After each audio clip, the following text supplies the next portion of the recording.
My dear friend, let's start with a reminder that often gets overlooked. The most vibrant life isn't one untouched by sadness, setbacks, or fear. No, a life without challenges isn't truly living. The most vibrant life is a soul's recognition that hardships are not mere coincidences. They are sacred steps along a greater journey. As Apostle Peter tells us, in this you find joy, although now for a short time, if necessary, you have faced various trials, so the authenticity of your faith, more valuable than gold which perishes, even when tried by fire, may yield praise, honor, and glory at the unveiling of Jesus Christ. 1 Peter 1:6-7.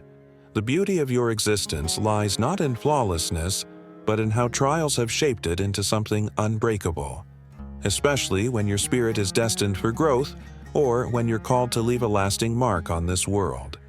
That's why you're present in this moment. There is something within you that the world needs a reminder of, something so intricately part of your being it feels ordinary to you. But in reality, it is extraordinary. You, my dear friend, are a living testament. Not one that demands attention nor performs for praise, but one that quietly influences others like a gentle river sculpting stone. You embody qualities others yearn to witness: resilience without resentment, compassion without pretense, and humility without weakness. Let your light shine before others so they may witness your good deeds and give glory to your Father in heaven. Matthew 5:16. And whether or not you realize it, your light has been glowing. There is a sacred strength in your demeanor. You do not feign tranquility. You do not hide behind facades. You stand in truth and walk gracefully. Your life whispers something genuine to those around you. Peace isn't inherited, it's constructed, stone by stone, even amidst turmoil. You aren't defined by pretending all is well. Instead, you demonstrate what it means to choose love when the heart is heavy, to choose patience even when the journey is arduous. Through this choice, you remind others that life itself is a divine invitation. Often, we believe helping others requires fixing their problems, carrying their burdens, or shielding them from pain. But let us not forget Paul's words: each person should bear their own burden. Galatians 6:5. Assistance is not always about rescuing. It often involves being an example. It means moving forward even without applause. It is enduring hidden battles with a quiet strength that speaks louder than words. This kind of example can't be ignored. The right people notice. Those lost in silence, searching for a way forward, find in you a beacon that guides their steps. You were never meant to carry the weight of every soul's healing. That was never your mission. Your mission has always been to walk your path truthfully, trusting the inner compass God placed within you. In doing so, you shine naturally. You are like the lamp described in Psalm 119. Your word is a lamp to my feet and a light to my path. Through your example, without force, without demand, others find their way. Let's also reflect on gratitude because it's not always loud or poetic. True gratitude is not just raising your hands in thanksgiving when everything is going perfectly. Gratitude is waking during tough times and whispering, "Even this is sacred." It's sitting in uncertainty and trusting, "The Lord is my shepherd, I lack nothing." Psalm 23:1. Gratitude is not superficial. Sometimes it's a trembling breath after long nights of tears. Sometimes it is the refusal to let bitterness speak, even when misunderstood by the world. Sometimes it's simply showing up quietly, with love still alive in your heart. In those moments, my friend, grace itself is in motion.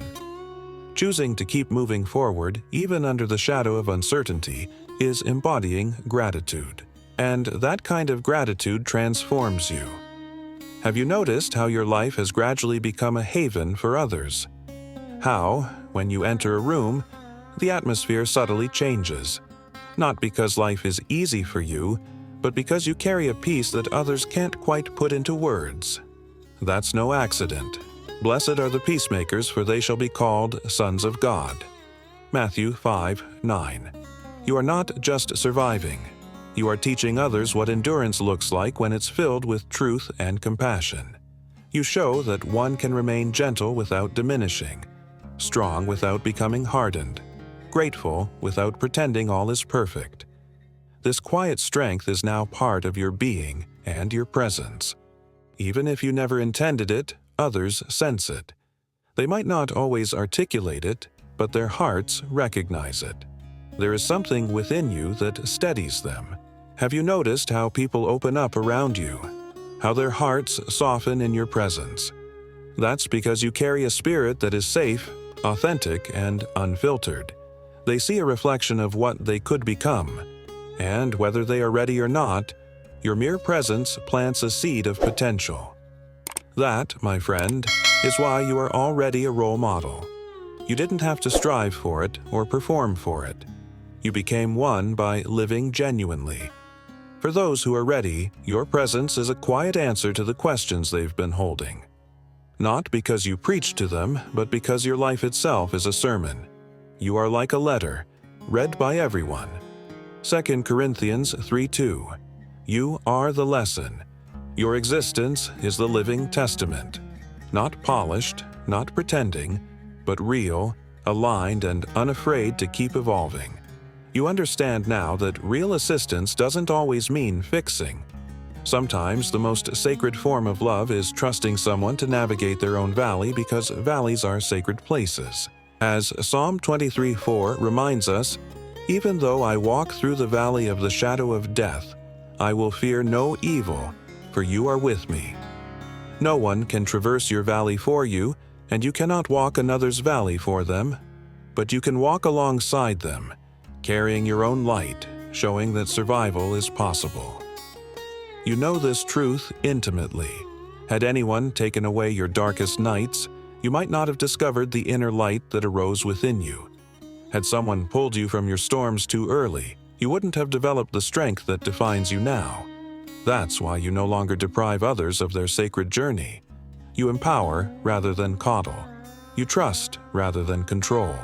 You respect the timing of another's soul. This is wisdom, and it is leadership. The world is weary of being instructed on what to do. People hunger for an example of what is possible. They yearn to see a life lived authentically without losing integrity. That is what you embody. When I speak of gratitude within you, I don't refer to empty phrases or worn-out affirmations. I mean the gratitude interwoven into your spirit like breathing itself. The gratitude that faces delays and still says, "I trust the Lord's timing." The gratitude that looks at heartbreak and still whispers, "The Lord is close to the brokenhearted and saves those crushed in spirit." Psalm 34:18.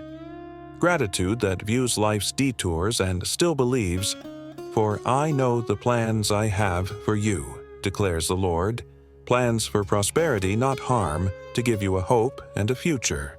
Jeremiah 29:11. This gratitude makes your presence a quiet revolution. You are not merely walking your path, you are redefining what it means.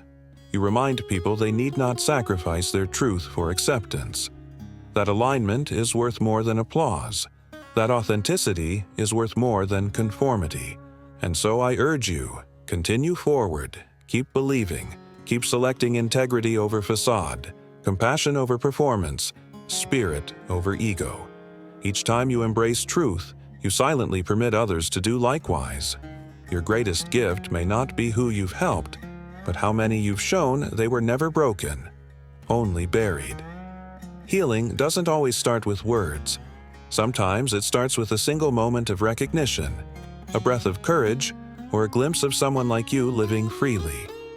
You are living evidence that life doesn't need to be flawless to be powerful.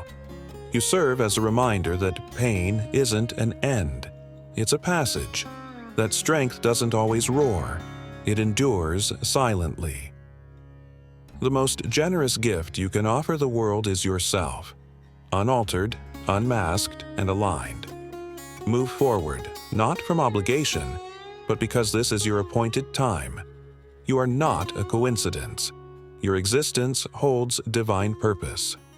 Before I formed you in the womb, I knew you. Before you were born, I set you apart. Jeremiah 1:5. You were meant to be seen. You were meant to inspire not through force, not through control, but through the simple weight of truth. The heavens have recognized you all along. Thank you profoundly for walking this path. If this message stirs something in your heart, may you share it, pass it along, and continue your awakening journey with courage. When you are ready, may you take the next step, always guided by truth, light, and the unshakable love of the one who called you.